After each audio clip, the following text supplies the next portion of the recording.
साथियों, स्वागत है आपका हमारे इस YouTube चैनल पर।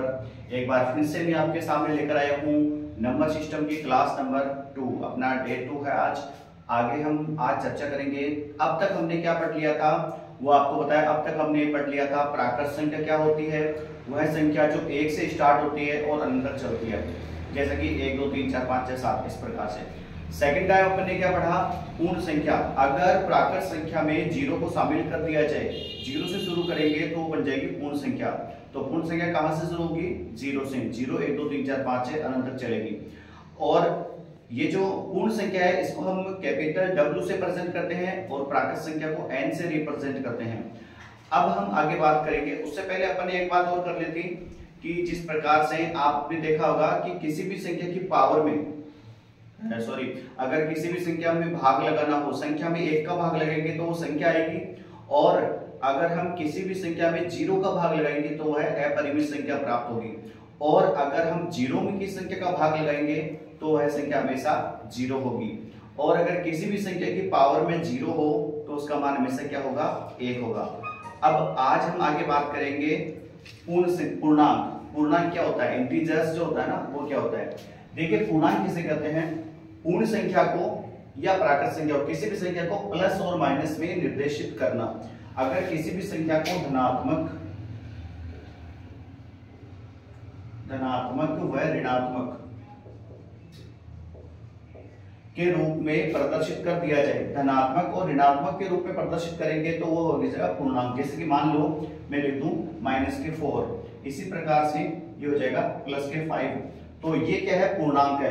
किसी भी संख्या के आगे अगर प्लस और माइनस लगा हुआ है या माइनस की सभी संख्याएं और प्लस की सभी संख्याएं को शामिल कर लिया जाए तो वो कहलाएगा पूर्णांक। पूर्णांक में क्या होता है? माइनस की भी संख्या शामिल हो जाती है। पूर्ण में माइनस की संख्या शामिल नहीं होती है, प्राकृत में 0 शामिल नहीं होता है, लेकिन पूर्णांक में प्लस और माइनस दोनों संख्या शामिल होती है। अब देखिए, इसको हमेशा संख्या रेखा पर प्रदर्शित किया जाता है। संख्या रेखा होती है, इसके बीच में होता है 0। 0 को बोलते हैं उदासीन। 0 कैसा होता है? उदासीन। 0 के राइट साइड, 0 के हमेशा इस तरफ आपका जो राइट होगा ना, उधर होती है प्लस की संख्या, और इधर चलने पर 0 से आगे की तरफ चलने पर संख्याओं का मान बढ़ता है, और 0 के बाईं ओर इधर अपना जो बायां तरफ ना, इधर चलने पर संख्याओं का मान घटता है। माइनस की जितनी भी संख्या होती है ना, उनका मान घटता जाएगा। अब यहां से प्रश्न क्या बनता है? हम सीधा क्वेश्चन पे बात करेंगे, ज्यादा यहां से थ्योरी नहीं पूछते थे, केवल क्वेश्चन देखते हैं। क्वेश्चन बेस की अगर बात करें, सबसे पहले सबसे छोटा धनात्मक पूर्णांक कौन सा है? ये क्वेश्चन आप ध्यान से देखिए। सबसे छोटा धनात्मक पूर्णांक, तो सबसे छोटा धनात्मक पूर्णांक होता है अपने 1। कौन सा होता है? 1, क्योंकि 0 तो क्या है? उदासीन है, वो ना ही तो प्लस है ना ही माइनस है, और हम किसकी बात कर रहे हैं? धनात्मक पूर्णांक की। तो सबसे छोटा धनात्मक पूर्णांक क्या है? 1। अब हम बात करें, ये इंपॉर्टेंट है क्योंकि अक्सर यहाँ पर कंफ्यूज हो जाते हैं। सबसे बड़ा ऋणात्मक पूर्णांक, सबसे बड़ा ऋणात्मक, यहाँ पर आप नोट कीजिए ऋणात्मक, मतलब सबसे बड़ा ऋणात्मक पूर्णांक क्या होता है? वो होता है -1। कौन सा होता है? -1। मतलब माइनस की संख्या में सबसे बड़ी संख्या कौन सी होगी? -1। ठीक है, तो सबसे छोटा धनात्मक पूर्णांक होता है +1 और सबसे बड़ा ऋणात्मक पूर्णांक होता है -1। अब कैसे? कोई भी अगर प्लस माइनस की संख्या है, जैसे कि मान लो मैं लिख दूं -4 और -5, इन दोनों में से बड़ा कौन सा है ये बताना है। तो आपको पता है संख्या हमेशा इस प्रकार चलती है, -1 -2 -3 -4 ऐसे डॉट डॉट अनंत तक चलेगी। इस प्रकार से इधर 1 2 3 4 5 अनंत तक चलेगी। मैंने क्या कहा था? दाईं ओर चलोगे तो संख्या का मान बढ़ेगा, इधर चलोगे ना संख्या का मान बढ़ेगा, बाईं ओर चलोगे तो संख्या का मान घटेगा। इसका मतलब जो पहले संख्या आ रही है ना इस तरफ, वो बड़ी होगी, और इधर जो आ रही है वो उससे छोटी होगी। तो इसका मतलब इन दोनों में से बड़ी कौन सी हुई? -4, क्योंकि -4 पहले आ रही है, उसके बाद -5 है, ये घट रहा है इसका मान, तो -4 क्या हो जाएगी? बड़ी संख्या। ठीक है, इसी प्रकार से अगर मैं लिख दूं -10 और 1, इनमें से बड़ी संख्या कौन सी है? सभी को पता है प्लस की संख्या हमेशा बड़ी होती है, ये बड़ी। अगर मैं लिख दूं -10 और -1, तो इसमें सबसे बड़ी संख्या कौन सी हुई? -1। क्यों? क्योंकि इस तरफ से जो संख्या रहेगी वो सबसे बड़ी होगी और इधर चलने पर उसका मान घटता रहेगा। क्लियर? दाईं ओर चलेंगे तो संख्या का मान क्या होगा, बढ़ेगा, बाईं ओर चलेंगे तो संख्या का मान घटेगा। ये क्लियर है? आगे चलिए, अब बात करते हैं गुणा। दो क्वेश्चन ये ध्यान रखना, सबसे छोटा धनात्मक पूर्णांक क्या होता है, 1, और सबसे बड़ा ऋणात्मक पूर्णांक क्या होता है, -1। अब देखो गुणा की बात करें, प्लस को प्लस से गुणा करते हैं तो क्या आता है, हमेशा प्लस। ठीक है, प्लस गुणा प्लस क्या होता है, प्लस। प्लस गुणा माइनस क्या हो जाएगा, माइनस। प्लस गुणा माइनस क्या हो जाएगा, माइनस। माइनस गुणा माइनस क्या हो जाएगा, प्लस। माइनस गुणा प्लस क्या हो जाएगा, माइनस। ये चारों जो रूल्स है इसके वो आपको याद रखने हैं। प्लस को प्लस से गुणा करते हैं तो क्या आता है, plus. Be always positive. Plus into plus is equal plus. Plus को प्लस से गुणा करेंगे तो क्या आएगा, प्लस। प्लस को माइनस से गुणा करेंगे, एक भी अगर इसमें माइनस हो गया ना तो पूरा मान क्या हो जाएगा, माइनस। गुणा करने पर कोई भी संख्या अगर माइनस की है पूरी में तो वो सबको माइनस कर देंगे, और सब प्लस है तो सारे प्लस होंगे, सब माइनस है अब वो डिपेंड करेगा कितने हैं। माइनस को माइनस से गुणा करते तो क्या आता है, प्लस।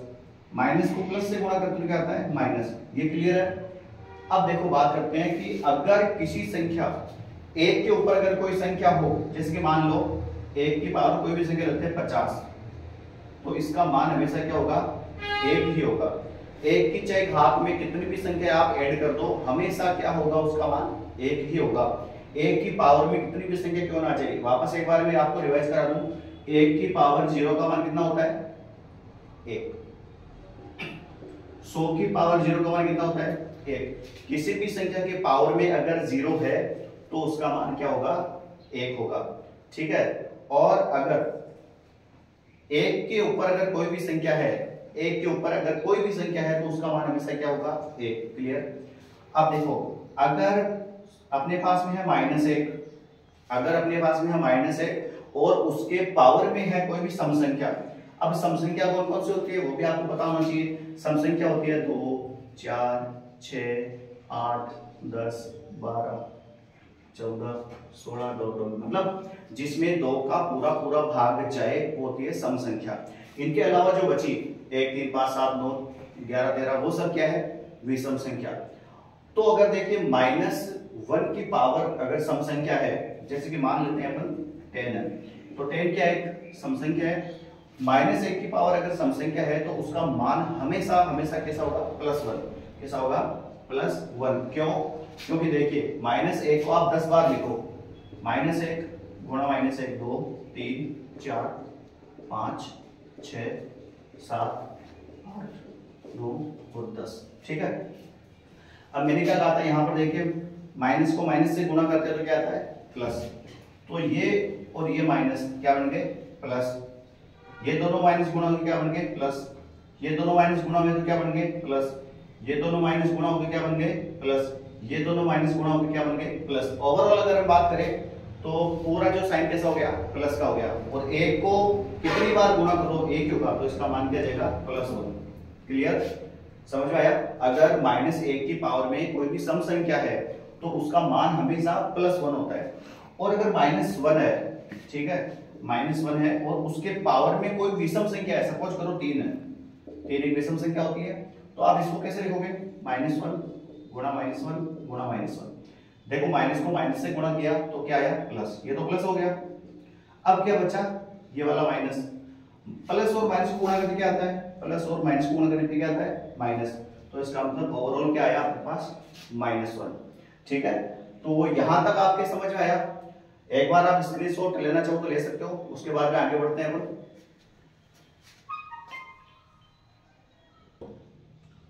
तो फ्रेंड्स आपने स्क्रीनशॉट ले लिया होगा। अब देखिए, अब हम बात करते हैं वेरी इंपॉर्टेंट टॉपिक। यहां से जो प्रश्न बने हैं आज तक के एग्जाम में, तो यहीं से बने हैं, तो आप इसको ध्यान से पढ़ना। परिमेय संख्या इंपॉर्टेंट पॉइंट है, ये थोड़ा आपकी लंबा भी चलेगा। परिमेय संख्या, और इसको बोलते हैं रेशनल नंबर।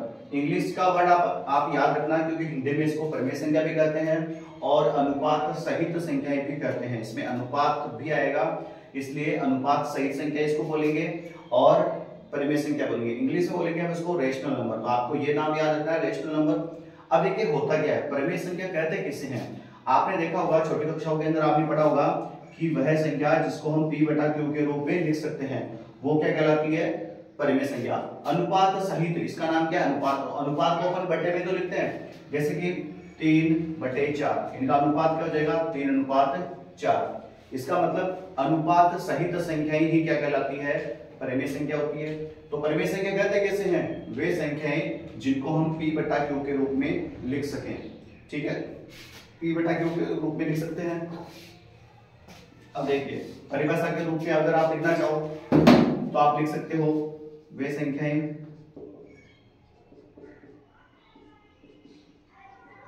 जिन्हें हम p बटा q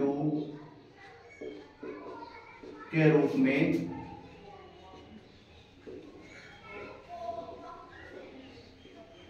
लिख सकते हैं। ठीक है, अब p बटा q के रूप में आप लिख सकते हो, लेकिन एक शर्त इसमें यह है कि p और q दोनों ही क्या होने चाहिए, पूर्णांक। p व q दोनों क्या होने चाहिए, पूर्णांक या पूर्ण संख्या। ठीक है, पूर्ण संख्या होनी चाहिए। क्लियर, q का मान कभी भी क्या नहीं होगा, 0। q का मान कभी भी 0 नहीं होगा। क्यों, क्योंकि अपने पढ़ा था कि अगर किसी भी संख्या के अंदर आप 0 का भाग लगाते हो तो वो क्या आती है, अपरिभाषित आती है। इसलिए q का मान कभी क्या नहीं होगा, 0। नीचे कभी 0 नहीं होना चाहिए, तब तो आपके वो परिमेय संख्या है। अगर नीचे 0 आ गया तो उसका कोई मान ही नहीं है, अपरिमित संख्या होती है वो। क्लियर, अब हम बात करते हैं, देखिए ये जो परिमेय संख्या है p बटा q, इसके एग्जाम्पल देखते हैं। एग्जाम्पल में अगर हम बात करें 1, 4, 7, -5, 0, 22/7, 1, -1, 10/16, 1.24, कुछ भी आप ले सकते हो। अब इसमें से आप ये देखिए एक परिमेय संख्या है, क्योंकि आप इसके बट्टे में 1 मान सकते हो, 1/1 मान सकते हो, इसके बट्टे में आप 1 मान सकते हो, इसके बट्टे में 1 मान सकते हो। तो ये सब बट्टे के रूप में हो के नहीं है। 0 के बट्टे में आप 1 मान सकते हो। मैंने क्या कहा था, नीचे 0 नहीं होना चाहिए, ऊपर 0 हो सकता है लेकिन नीचे 0 नहीं होना चाहिए। तो आप यहां से एक बार नोट करना, क्वेश्चन में पूछा जाता है क्या 0 एक परिमेय संख्या है, तो आप कहोगे बिल्कुल है। 0 क्या है, एक परिमेय संख्या है। क्यों, क्योंकि 0 के बट्टे में आप 1 लिख सकते हो। आप नोट लगा के लिख सकते हो, नोट 0 या इसके शून्य, एक परिमेय संख्या है,